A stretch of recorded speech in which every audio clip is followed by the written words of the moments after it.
Welcome to Zwida Media. If you're new to this channel, please subscribe. Don't forget to like, comment, and share. Here's a new video for today. Enjoy.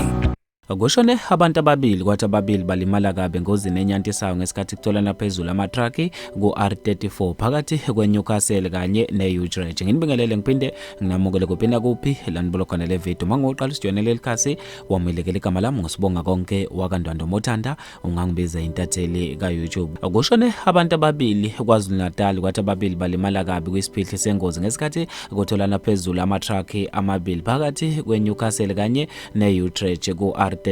Abezimo esiphuthumayo bafike ngokukhulu ukushesha endaweni yesigameko bafica abantu ababili belimale kabuhlungwana basizwe khona endaweni yesigameko kanduba baphuthunyiswe esibhedlela. Kutholakala ukuthi ababili sebevele sebeshonile kanti ke imbangela yengozi namanje ayikaziwa. Lezi ke bafethu indaba ezebhlungu endlela emangalisayo. Ngizofisa ukwazi ukubhala kwakho khona lapha kwi-comment section ngalo lolu daba. Mina nje ntathela YouTube sengiphuma kanje ngithi awungibambe evidweni elandelayo.